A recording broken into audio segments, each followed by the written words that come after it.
Hey there, folks. I'm here in Cincinnati, Ohio, and yeah, it's a really nice day. The weather's about 57, 58 Fahrenheit, and yeah, I mean, I can't complain. Certainly, it's actually gotten really warm. You know, this morning it was a bit colder, like 52, 53, really warmed up.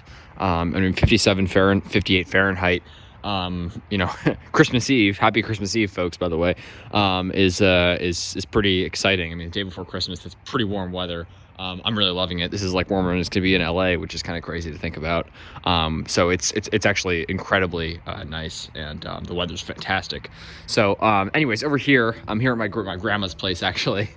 Great being here, and yeah, it's really it's really great to be here in Cincinnati. You can see there's some nails up here. Don't want to jump up too high, certainly, but this is a little parking structure here, and my grandma has a lot of yucca planted here, which is super cool. She has moved around a bunch to Indiana, various places in Ohio, Columbus, etc., and she propagated all these yucca from one plant way back when, I don't know, when my dad was growing up, I guess, but yeah, a lot of yucca here. She's got some younger ones in there that she propagates. So all this came from one plant originally that she grew, which is pretty cool. And it looks like, in fact, I don't know if these are exactly different species.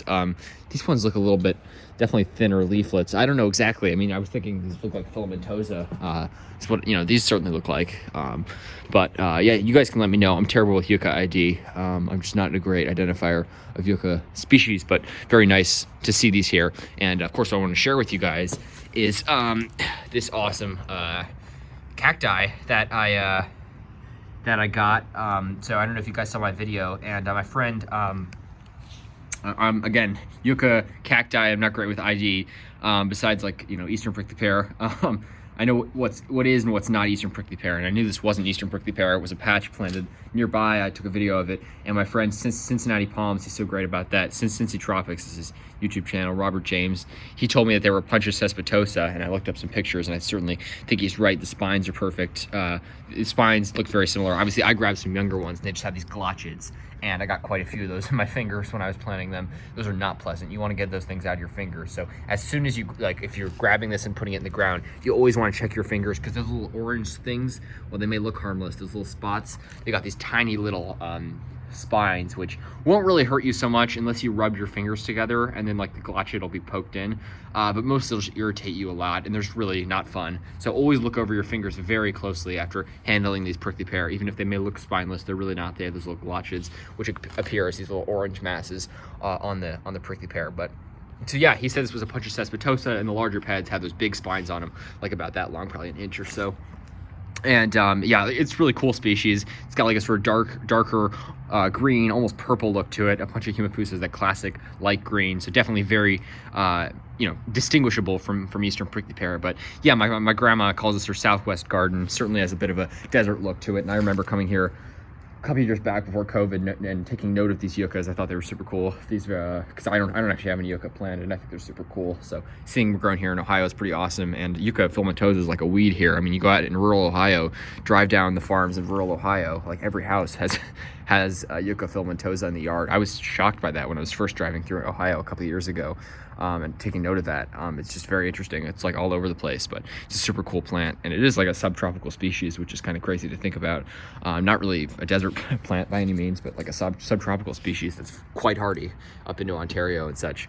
And anyways, this is Opuntia cespitosa. My grandma very kindly said, of course, she's very excited that I wanted to plant this, and very grateful for the addition to the garden. And I was just, I thought that was really nice that she let me plant that.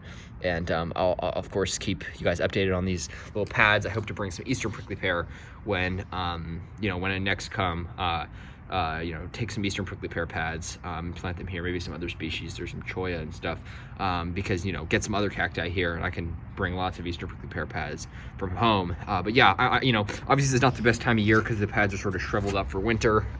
One of these pads, this one I took, or I think this one, it was just on the ground, so I picked it up nice and green, and then the other one I just took off the end because it was a new pad that was emerging. So yeah, they're a bit shriveled, as happens in winter, because they conserve energy. But I mean, I had some other shriveled pads that I rooted last year, and they did just fine until they were dug up, unfortunately, by some neighboring gardeners.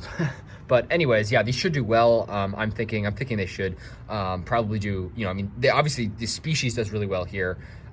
It's native nearby, I believe, even maybe to Hamilton County. I'm not quite sure, but I believe it's native to Ohio. Opuntia cespitosa, and great species. And I really need to get some. You know what? I should have taken a pad for myself actually, because I don't have any in my garden, which is really I should. It's a shame. I should have some of that because it's a really great species. Does super well here, super hardy. And these pads, so long as they're not dug up, you know, as will happen sometimes, a squirrel can dig them up, a bird or something. But if they're not dug up, they'll certainly root in, and they'll produce lots of new pads. And I'm really glad to have this in the ground. Obviously, I come here often. This is my grandma's place, so really, really special place. And I have very fond connection to Cincinnati. It's a great town, and yeah, super cool. I'm glad to have these in the ground here at my grandmother's place here. Super awesome, and I look forward to seeing, you know, next time I come back, seeing how they do, because I think that's, you know, that's pretty awesome, and I'm really excited to just see that. So thanks for watching, folks. Stay tuned for more videos, and yeah, keep you guys updated on the Opuntia cespitosa. Take care.